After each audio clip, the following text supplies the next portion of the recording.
Hey everyone, and welcome. So if you're gearing up for that AZ-900 Azure Fundamentals exam, you are in exactly the right spot. Today, we're going to break down three concepts that are absolutely critical for making sure your apps never go down: Azure Regions, Availability Zones, and Region Pairs. Look, getting these right is a must-pass for your exam, and honestly for building anything serious in the cloud. Let's get right into it. Okay, I want you to picture this. It's 2 a.m. Maybe it's the middle of your biggest sales event of the year. And then, bam! The power to an entire data center just gets cut. Everything goes dark. Does your entire business just stop? Are your customers staring at error pages? You know, this isn't just some made-up nightmare. It's the exact problem that cloud platforms like Azure are designed to solve. So how does Azure stop that nightmare from happening? Well, the answer to that question is what this whole explainer is about. Azure has this really smart, multi-layered strategy for resiliency, and it's designed to handle pretty much everything, from a single server blinking out to a whole regional catastrophe. We're going to peel back those layers one by one. So we're going to tackle these three core building blocks. We'll start with the biggest piece of the puzzle, Azure Regions, then we'll zoom in to see what's going on inside a region with availability zones, and finally, we'll look at how entire regions protect each other with something called region pairs. By the end of this, you'll see exactly how they all work together. All right, first things first, let's talk about the absolute foundation of Azure's entire global network: regions. This is the biggest concept we're going to cover, and it's really where your cloud journey always starts. So what is a region, really? Well, the easiest way to think about it is like a city on a world map, where Azure has a massive presence. It's a specific geographic spot, like West US or West Europe, where Microsoft has gone and built a whole cluster of massive data centers. And when I say massive, I mean it. Azure's footprint is just enormous. We're talking more than 60 of these regions all over the world. That's actually more than any other cloud provider out there. And that global scale gives you some incredible flexibility for where you decide to run your stuff. Okay, but why do you have to choose one? Why does it matter so much? Well, there are two huge reasons. First up is latency, which is just a fancy word for speed. If most of your customers are in Japan, you're going to want to deploy your app in the Japan East region, right? That way it's super fast for them. The second big reason is compliance and what we call data residency. Lots of countries have laws that say their citizens' data has to physically stay inside their borders.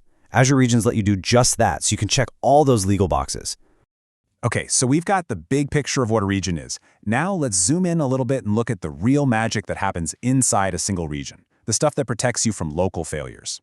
This is where we get to meet availability zones. And this is probably the best way to think about it. Imagine an Azure region is like a city. So what Azure does is it builds at least three totally separate data centers. Think of them like three separate office buildings across town. Now the key is, each of these buildings has its own independent power, its own cooling, and its own networking.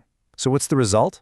Well, if one of those buildings has a problem, say a power outage, the other two are completely fine, and your app just keeps on running without a hiccup. And that right there, that's pretty much the technical definition of an availability zone. They are physically separate buildings or data centers within a single Azure region, and they're specifically engineered to be isolated from each other's failures. That physical and logical separation, that's the whole secret sauce. It's what keeps a small problem from turning into a big one. So here's the most important thing to remember. When you hear the term availability zones, I want your brain to immediately connect it to this phrase, high availability. That's their whole purpose. They exist to make sure your application stays available and running, even if a whole data center fails. Okay, so we've got a plan for a single data center failing. That's great. But what about something bigger? Like way bigger? What if a disaster could take out an entire geographic region? For that kind of thing, we need another layer of protection. We need region pairs. Yeah, this is the scenario that keeps people up at night. A massive earthquake, a huge flood, a widespread power grid failure.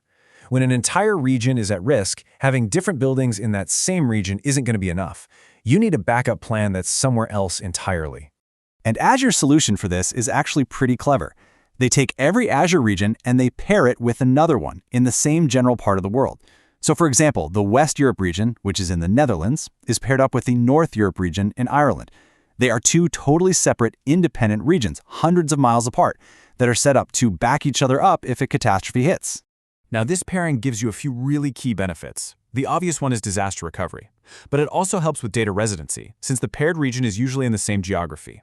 It also lets Microsoft do big maintenance updates on one region, know when the other one is live.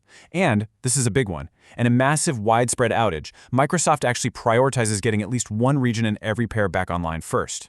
So you see the pattern here, right? Just like we linked zones to high availability, we need to create a super strong mental link between region pairs and this term, disaster recovery. They solve a different, much bigger problem, so it's a different solution. All right, I need you to lean in and pay close attention here. We're about to put it all together. And this comparison between zones and pairs, this is probably the most important thing you need to nail for the AZ-900 exam on this topic. Seriously. Let's just boil it down to the absolute core difference. Availability zones are all about handling failures that happen inside one single region, like one data center losing power. Region pairs, on the other hand, are for handling the failure of an entire region, like that giant earthquake we were talking about. One is for internal protection, the other is for external protection. It's that simple. This table right here, this is your ultimate study guide for this topic. Let's just walk through it real quick. A region, that's your geographic area. The keyword is location. An availability zone, that's inside a region. It protects against a data center failure, and the keyword is high availability. And finally, a region pair. That involves two regions, protects against a full region failure, and the keyword is disaster recovery. Seriously, burn these associations into your brain. And if you remember nothing else, remember this one little phrase. This is the memory trick that will absolutely save you on the exam. I want you to say it out loud. Zones protect inside a region, pairs protect outside, across regions. One more time. Zones protect inside, pairs protect outside. If you can remember that, you've got this. Okay, let's switch gears and go into full-on exam prep mode. I'm going to show you exactly how these ideas show up on the test and the most common traps people fall into, so you can walk into that exam feeling confident. Here it is, the #1 mistake I see people make, over and over again. They get the use cases mixed up. It's simple. If an exam question uses the phrase disaster recovery, the answer is almost certainly going to be region pairs.